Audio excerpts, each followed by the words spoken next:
ধন্যবাদ। বিসমিল্লাহির রহমানির রহিম। আমি প্রথমেই আপনাদেরকে আমাদের যে বর্তমান বাস্তবতা সেটা একটু রিমাইন্ড করছি বিনীতভাবে। দেখেন, আমরা এমন একটা চ্যালেঞ্জিং সময় বাস করছি যেই সময় বাংলাদেশের ইতিহাসে কখনো আসে নাই, পৃথিবীর বহু জাতির ইতিহাসে কখনোই আসে নাই। কারণ আমরা জাস্ট কয়েক সপ্তাহের মধ্যে অন্তত 100 মানুষকে হত্যা করতে দেখেছি, হাজার হাজার তরুণ ছাত্রের অঙ্গহানির ঘটনা দেখেছি। আপনারা নিশ্চয়ই সবাই অনেক ফুটেজ দেখেছেন।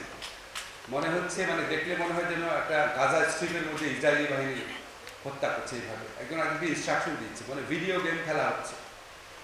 আমরা এরকম সময় কখনো পাই নাই যখন একটা দেশে, বাংলাদেশে 15টা বছর একটা ফ্যাসিস্টের শাসন ছিল।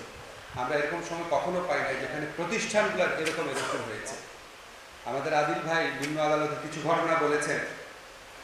আমার মনে আছে, আমি যখন প্রথম আলোতে লিখতাম, ব্যারিস্টার মনিরুল হোসেনকে মানহানি মামলাতে আইনের মধ্যে আছে প্রথম হচ্ছে সামাজ দিতে হবে।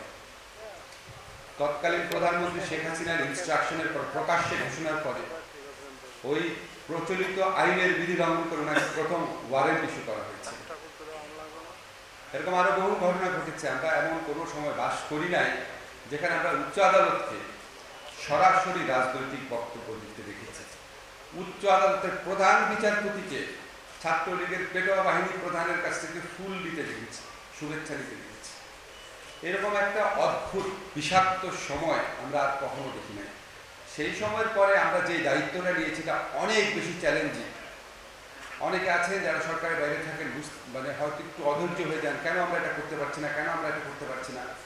আমরা প্রতিষ্ঠানের ধ্বংসস্তূপের মধ্যে দাঁড়িয়ে কাজ করছি এবং একই সাথে সাথে পতিত ফ্যাসিস্ট যে স্বৈরাচার আছে, তাদের যে বিভিন্ন বাহিনী বাংলাদেশের বিভিন্ন জায়গায় মুখে রয়েছে, তাদের যে লক্ষ কোটি টাকা দেশকে অস্থিতিশীল করার জন্য দেশে এবং বিদেশে নিয়োজিত রয়েছে, তাদের যে রক্ত পিপাসু নেত্রী, তার কণ্ঠ যে এখনো সারাক্ষণ আমাদেরকে তাড়িয়ে বেড়াচ্ছে এবং আমাদের বিভিন্ন হোস্টাইল আন্তর্জাতিক মহল রয়েছে, এরকম একটা পরিস্থিতিতে আমরা কাজ করছি।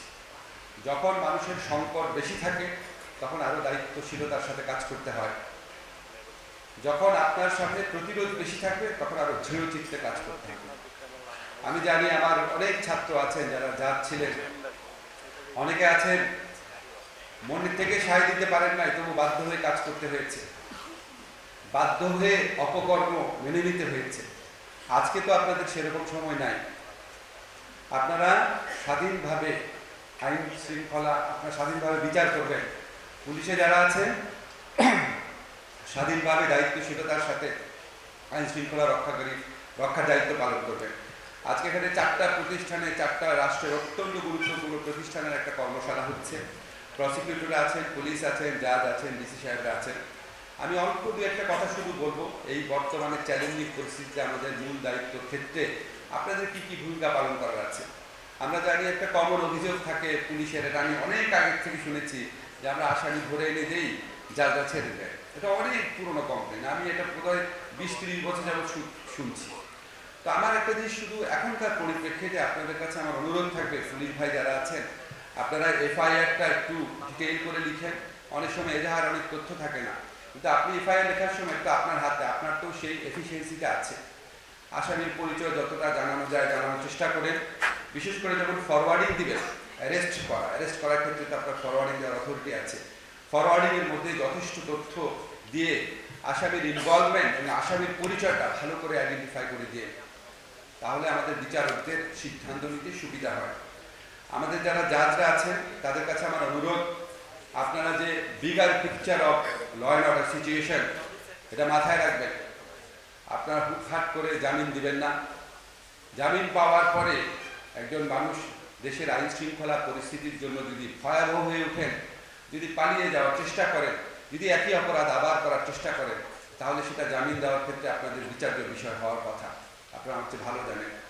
আবার যিনি জামিনের যোগ্য, গত আমলের মতো তাকে জামিন থেকেও বঞ্চিত করেন না। বাট মোট কথা হচ্ছে ওভারঅল যে ল অ্যান্ড অর্ডার সিচুয়েশন, সেটা মাথার মধ্যে রাখবেন। আমরা খুব চ্যালেঞ্জিং সময় অতিবাহিত করছি। পুলিশ ভাইরা অনেক কষ্ট করে একটা হত্যা মামলার আসামিকে যখন ধরে আনে, হত্যা মামলার আসামি, জুলাই গণহত্যা মামলার আসামি, সেখানে আপনাদের অবশ্যই জামিন দেওয়ার ক্ষেত্রে সতর্ক হতে হবে এবং আপনাদের লক্ষ্য রাখতে হবে যে এই আসামিরা বেরিয়ে এই বিচার প্রক্রিয়াটাকে কতটা বাধাগ্রস্ত করতে পারে। এগুলো আইনের কথা, এগুলো আমার বানানোর কথা না।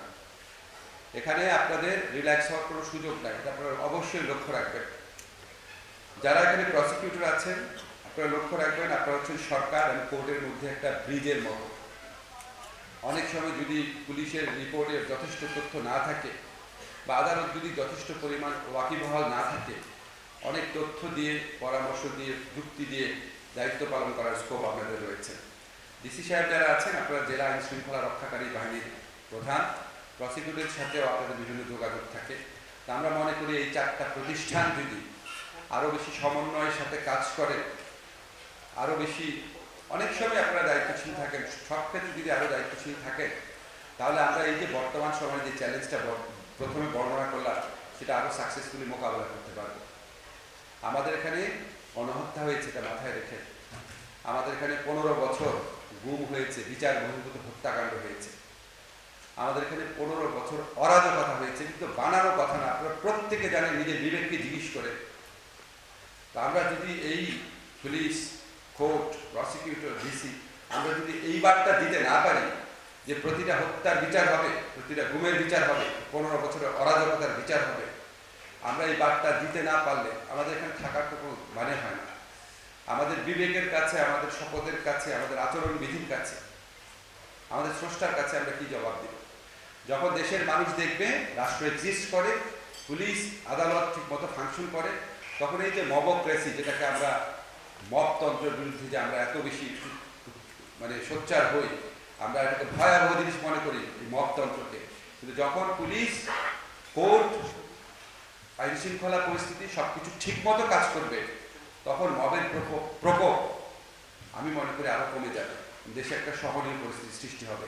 মানুষ দেখতে চায় রাষ্ট্র এক্সিস্ট করে, রাষ্ট্র এক্সিস্ট করে through this organisations, through this institutions. সেক্ষেত্রে আমরা সবাই, ইনক্লুডিং মি, আমরা সবাই আরো বেশি দায়িত্বশীলতার পরিচয় দিব, আরো বেশি কোঅর্ডিনেট করব। আমরা সবাই রাষ্ট্রের কর্মচারী, এটা মাথায় রেখে একটা পরিবারের সদস্য, সবাই সবাইকে সহযোগিতা করব, এই আহ্বান জানিয়ে আমার বক্তব্য শেষ করছি। ধন্যবাদ।